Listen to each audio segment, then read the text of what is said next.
Il y a dans mes racines une mémoire silencieuse qui m'accompagne depuis toujours. Une lignée faite d'histoire, de silence et d'amour transmis autrement que par les mots. En grandissant, j'ai souvent senti leur présence. Ces âmes d'avant, ces présences bienveillantes qui veillent encore aujourd'hui. Je pense à mes grands-parents, à leurs gestes, à leurs regards, et à tout ce qu'ils m'ont laissé sans même le savoir. Parmi ces voix, il y a celle de ma grand-mère. Notre lien fut singulier, parfois heurté mais toujours profond. Je n'ai pas été la petite fille exemplaire. Longtemps, j'ai gardé des reproches au fond du cœur, mais elle ne m'en a jamais voulu. Même quand elle ne me comprenait pas, elle m'aimait d'un amour simple. Pourtant, elle continue de m'accompagner. Chaque fois que je fais un soin énergétique, chaque méditation, elle se glisse quelque part comme pour vérifier que tout se passe bien. Je la sens sourire derrière moi. Ma grand-mère, rien n'était meilleur que sa purée. Alors, vous allez sûrement me dire, ce n'est qu'une purée. Mais pour moi, derrière cette purée se cache bien plus que ça. Il y a une part d'elle, celle dont j'aimais tant la cuisine. Et s'il y a bien une chose qui restera gravée, c'est sa purée. Bonne, onctueuse, remplie d'amour comme tout ce qu'elle faisait. Alors aujourd'hui, chaque fois que j'écrase les pommes de terre, je lève les yeux vers le ciel et je lui demande doucement: tu crois qu'elle sera aussi bonne que la tienne ? Même si je sais très bien que non. Mais ce petit geste, cette recette, c'est ma façon à moi de la retrouver. De me rappeler de ces moments simples où elle m'apprenait sans le savoir que la vraie magie se cache souvent dans les choses les plus ordinaires. Je pense aussi à mon grand-père, parti la même année. Un homme discret, amoureux d'histoire, de politique et surtout de son jardin. Son jardin, c'était son royaume. Et avec mon frère, nous l'y suivions, les chats sur nos talons. Mon frère croquait des feuilles de salade encore pleines de terre et moi je dévorais les framboises avant qu'elles ne rejoignent le panier. Je râlais toujours quand il fallait ramasser les haricots. Quelle idée fastidieuse. Mais lui souriait, bienveillant, patient. Je me rappelle que chaque jour, il lisait son journal. Et je me souviens aussi des soirs où, même tard, je traversais la cour pour chercher la soupe de ma grand-mère. Meilleure que celle de chez moi, sans aucun doute. Il riait de me voir arriver avec mon petit bol. Et puis, j'ai retrouvé cette photo précieuse. Je lui parle, sérieuse, comme si je lui apprenais la vie, et lui, il m'écoute attentivement.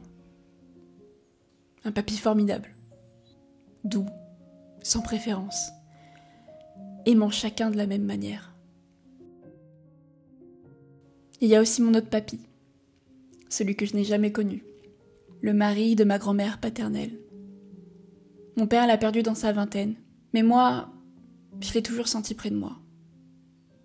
Et d'ailleurs, j'ai marché sur ses pas sans le savoir. Le théâtre, l'art, la musique, le dessin, l'écriture. Mon père m'a dit plus tard qu'il avait lui aussi fait du théâtre quand il était jeune.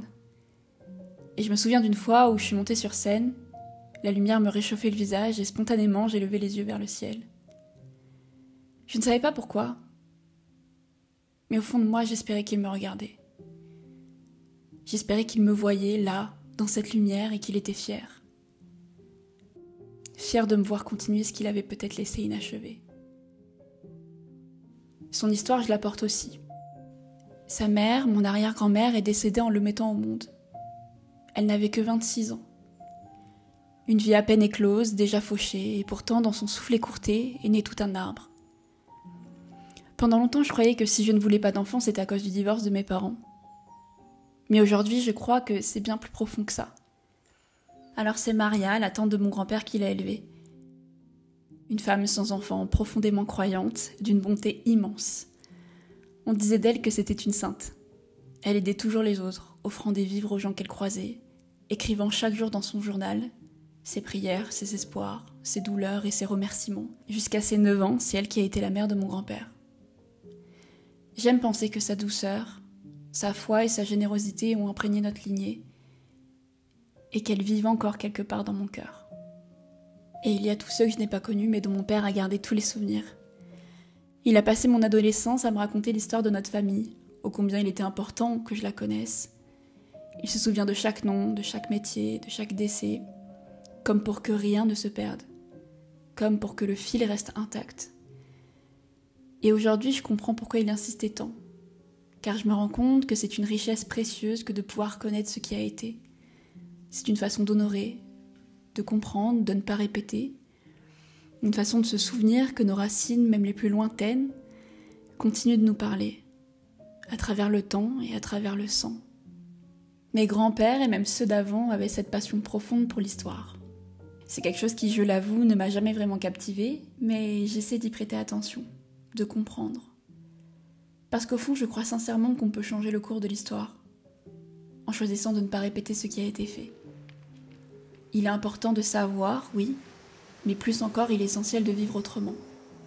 Dans la présence, dans l'amour et dans la bienveillance. Aujourd'hui encore, le monde semble se débattre avec ses vieilles blessures. Les guerres, la peur, la haine, tout ce que l'humanité n'a pas su guérir, continue de se rejouer sous d'autres formes. Parfois, je regarde ces images et j'ai le cœur serré. Pourtant, au fond de moi, je garde l'espoir. L'espoir que nos consciences s'éveillent, que nos cœurs s'ouvrent, que chacun de nous, à sa manière, puisse devenir un canal de paix. Parce que la paix commence toujours à l'intérieur. Dans la façon dont on parle, dont on aime, dont on écoute, dans le choix de répondre par la douceur même quand le monde semble rugir. Alors, je choisis l'amour. Pas celui qui s'impose, mais celui qui apaise. Je choisis de semer la paix dans mes mots, dans mes gestes, dans ma manière d'être, parce que je crois que c'est comme ça que l'histoire peut doucement changer de direction. J'ai longtemps cru que c'était normal de taire ses émotions, de ne pas trop en dire, de ne pas trop en faire. Mais en vérité, ça me blessait. Parce que tout au fond de moi, j'avais besoin de tendresse. J'avais besoin qu'on me prouve que la douceur, ce n'est pas une faiblesse. Alors oui, j'ai été imprégnée de ça pendant des années, de ce silence émotif, de cette pudeur mal placée. Mais avec le temps, j'ai compris qu'il était possible d'aimer autrement, d'aimer sans se perdre, d'être douce sans être naïve. J'ai eu besoin de ça, de me libérer de la boîte dans laquelle j'avais grandi et de redevenir moi, simplement, même si ça dérange, même si ça ne ressemble pas à ce qu'on attend de moi. Parce qu'au fond, ma paix compte plus que tout. Je me rends compte que le choix de vie que j'ai fait maintenant, qui est de travailler sur moi, d'aider les autres et d'œuvrer sur d'autres plans, c'était la meilleure décision que je puisse prendre pour moi, pour mon bien-être. Je me rends compte que les gens sont accrochés à une ancienne version de moi qui ne me correspond plus. Et en même temps, c'est leur chemin. Et je peux pas m'immiscer là-dedans. La seule chose que je peux faire dans tout ça, c'est me retirer et me respecter assez fort pour me dire que je ne veux plus être dans un endroit où on ne me respecte plus et où on a une version biaisée de moi. C'est assez triste parce que j'ai passé des merveilleux moments avec certaines personnes et je me rends compte que maintenant, nos chemins, de toute manière, inévitablement vont être séparés car nous avons aucun principe, aucune valeur en commun. Et c'est une chose inévitable à un moment donné que de se séparer quand plus rien n'a de sens dans cette relation ou dans ces relations. Malgré tout, ça reste quand même quelque chose de dur. Parce que je sais que je suis quelqu'un qui essaie de dire les choses de manière douce, qui essaie de plus en plus de communiquer vraiment et qui essaie réellement de faire des efforts quant à la compréhension de moi-même et des autres. Et parfois, il se passe des choses qui font que les gens me manquent de respect ouvertement, sans se rendre compte que leurs agissements sont profondément et foncièrement toxiques et que c'est juste de la méchanceté pure et dure. Et plus le temps passe et plus ça m'arrive et plus je me rends compte qu'en fait c'est parce que je reste dans un endroit où je ne dois plus être, que je me force à être là parce que c'est des relations que j'entretiens depuis tellement longtemps et que ça doit être tellement normal, mais en fait c'est tellement pas normal de devoir en arriver là. Et en fait au fond c'est vraiment, je le fais par respect pour moi-même avant tout. C'est même pas vouloir avoir raison parce que je pense que ça n'a même pas de sens dans ce genre de confrontation ou ce genre de choses. C'est vraiment purement et simplement me respecter et m'aimer tellement fort que je sais que je n'ai plus rien à faire ici en fait. Je suis plutôt soulagée que ça arrive maintenant. Et ça signe aussi un tournant dans ma vie où j'ai passé ma vie à me faire petite pour les autres, à ne pas parler trop fort, à ne pas dire trop haut ce que je pensais, alors que ma vérité mérite d'être entendue autant que quiconque. Et ça soulève un point important qui est que j'ai énormément travaillé sur moi ces dernières années, notamment ces 2 dernières années, à me dire que maintenant il faut que je respecte qui je suis et que je me montre au monde tel que je suis. Et donc par incidence, malheureusement, ça a amené à ce genre de confrontation où les gens pensaient avoir une version de moi ou me connaître pour qui j'étais sans réellement savoir qui j'étais. Forcément, ils ont eu cet effet un peu miroir, vous savez. Quand tu es confronté à des phases de toi qui te rendent folle, et ben tu discrédites ces personnes qui font de leur mieux sur ce domaine où toi, tu ne peux pas faire mieux. Et ces 2 dernières années, ça m'est arrivé assez régulièrement, toujours dans le même contexte en plus. Donc le message était déjà là en fait, de base. Et en même temps, j'ai hâte parce que je sais qu'il y a plein de choses qui m'attendent et qui n'attendent plus que mon énergie, plus que moi. J'ai tellement hâte. Ça m'émeut carrément en fait. Parce que j'ai l'impression que j'arrive à ce stade de ma vie où je sais exactement qui je suis, je sais exactement ce que je veux faire, où je veux aller. Et je suis tellement à ça d'y arriver, c'est tellement proche, c'est tellement... Et j'ai trop hâte de découvrir toutes ces capacités qui sont encore enfouies en moi et qui ne demandent qu'à être révélées. Ça va être tellement chouette. Ça va être tellement chouette. C'est fou. Cette année, tout s'est réveillé. Tout s'est aligné, ou plutôt tout s'est bousculé. Parce que je ne voulais plus reproduire les mêmes schémas. Je voulais la douceur, la légèreté. Je voulais le bien. Et pourtant, cette année a été difficile. Il y a eu des remises en question profondes, presque violentes mais nécessaires. Ma formation énergétique m'a beaucoup aidée. Elle m'a élevée, elle m'a fait comprendre mes capacités et m'a surtout montré ce que je pouvais transformer dans ma lignée. J'ai aussi fait des constellations familiales pour remettre de l'ordre dans ce qui avait besoin d'être apaisé. Et puis il y a eu cette expérience qui m'a bouleversée. Je me suis coupé le doigt. Je sais, ça peut sembler anodin, mais ce jour-là, j'ai eu peur aux urgences. J'ai cru mourir. Et dans ce moment suspendu, quelque chose s'est rallumé en moi. Une pulsion de vie immense. Le besoin viscéral de vivre la vie que je veux vivre.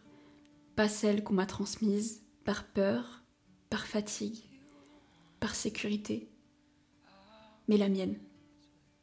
Celle qui respire, qui rit, qui ose. Parce qu'au fond, cette coupure, c'était peut-être symbolique. Il fallait que je coupe avec quelque chose. Que je me détache de cette habitude de subir, de vivre par dépit, de répéter sans questionner. Aujourd'hui, je choisis. Je choisis d'être libre, libre de faire ce que j'aime, pas d'être prisonnière d'un métier, d'une obligation ou d'un système qui use les âmes. Parce que la vie, ce n'est pas être fatigué, ce n'est pas se lever chaque matin avec la boule au ventre, ce n'est pas survivre. La vie, c'est sentir, c'est créer, c'est vibrer, même si c'est dur, même si c'est instable. Parce qu'au fond, on court après une sécurité qu'on ne trouvera jamais en dehors de soi. Et moi, j'en ai marre de courir. J'ai juste envie d'être, de sentir cette impulsion qui me dit « c'est là que je dois aller ». Même si je gagne pas une fortune, même si c'est flou, même si c'est lent, je veux vivre, pas exister à moitié. Alors je dépose mes graines, celles du pardon, de la douceur, de la paix. Je rends à la terre les rancunes, les peurs, les violences qui ont traversé mes lignées. Je choisis d'offrir à ceux qui viendront après moi une histoire d'amour plutôt qu'une histoire de lutte. Parce que je sais qu'à travers les siècles, nos pas ont été marqués par la guerre, la haine, la domination, la douleur infligée aux femmes. Et je dis, c'est fini. Je crois que dans ma lignée, ils ont souvent subi leur vie. Et ça me rend triste. Triste de voir à quel point la peur peut enfermer. Alors aujourd'hui, je dis stop. Mais pas avec colère. avec paix, parce que je veux honorer mes ancêtres. Pas en reproduisant leurs blessures, mais en transformant ce qu'ils n'ont pas pu dire. Je crois qu'on a le droit de réinventer notre histoire, de choisir ce qu'on garde et ce qu'on laisse partir. On a le droit de ne pas tout porter, de dire non avec amour et d'avancer autrement. Parce qu'au fond, eux, c'est moi et moi, je suis eux. Mais j'ai compris que la plus belle manière de leur rendre hommage, c'est de vivre ma propre vérité, de suivre ma lumière, même si elle ne ressemble à aucune autre. Alors aujourd'hui, je marche avec eux, mais libre. Les yeux tournés vers le ciel, le cœur apaisé. Et je me dis que peut-être tout ce chemin, toutes ces douleurs, ces éveils, ces renaissances n'avaient qu'un but. Me ramener à moi, à celle que j'ai toujours été, à celle qui n'a plus peur de vivre.